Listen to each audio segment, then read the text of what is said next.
Pinpoint Doppler 12 Futurecast. A clash of seasons underway here in southern New England with the warm, late spring weather we've been enjoying over the last few days being replaced by a more wintry-like feel with below average temperatures, even some snow on the radar. Not in our area right now. Live Pinpoint Doppler 12 radar. We're in the 60s, even near 70 in some spots, and the temperatures allowing for just plain rain around here with green, even some darker shades of green and yellows now showing up along and west of 95. We're going to continue to see this heavier rain filling in. In fact, it's raining very hard right now over much of Connecticut, and that's going to be the case in our area as we head towards the afternoon and evening hours. The evening commute could be a slow one with some heavy rainfall in spots. We're talking about a major temperature change out ahead of this system, this cold front, a flood watch and a wind advisory. We're leaning more towards the 1.5 to 2 inches of rainfall totals. We're going to be watching our rivers and streams for possible minor flooding, but we're also going to be keeping an eye on some localized street and poor drainage flooding. Wind advisory in effect, gusts up to 50. We're already starting to see that here at this noontime, and that'll continue into the evening. Here are those temperatures. Another impressive day of unseasonably warm temperatures, even with lots of clouds around and allowed for a little hazy sun. Taunton at 70, 67 Fall River, 66 in Providence, 61 in Gloucester with that rain returning. Emerald Bay so far picked up just under 1/10 of an inch of rain, 65 degrees, peak gust of 31 miles an hour. We've got a 40-mile-an-hour gust south Kingstown. 58 degrees there.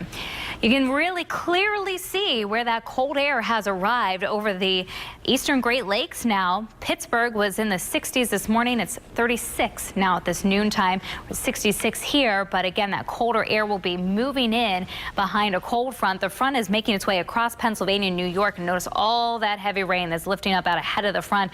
And also take note of the blue that's behind it, so ending as some snow. Detroit, in fact, picked up about 3 inches of snow on the backside of the storm, and we may see some wet flakes around here, very tail end of that front moving through. This is 1 o'clock this afternoon, so the showers become more numerous. They turn heavier in time for the evening commute across much of Rhode Island, filling in across southeastern Massachusetts as the evening goes on. Very heavy rain, maybe even a rumble of thunder overnight tonight.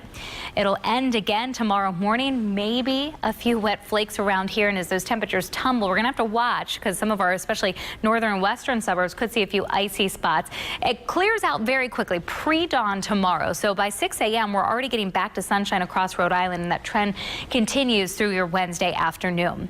Look at these temperatures. So this afternoon, as the rain fills in, we may cool a few degrees into the low to mid 60s, but we're still fairly mild as late as 8:30, 9 o'clock this evening. 50s, even some 60s across the area. Here comes the cold air rushing in, so that by midnight, we're dropping into the 30s and lower 40s over Rhode Island, still 50s over the Cape, and then that cooler weather continues into dawn tomorrow. And you can see we get very close to the freezing mark, especially far inland. So plan on taking the umbrella with you this afternoon. This evening, windswept, heavy rain, strong winds, again gusting up to 50 miles an hour. About 33 overnight. Rain may change to those wet flakes very late at night. Here's the 7-day futurecast. So from the upper 60s to the upper 40s. And notice these nights next few days, 20s and 30s. Over the weekend, a couple of showers still looking likely for Saturday. Not a big deal. Easter Sunday, looking at temperatures at 45 at 8 o'clock, near 55 by 4 o'clock in the afternoon. And there are signs that by maybe early next week, we may get back up to more seasonable highs, which would be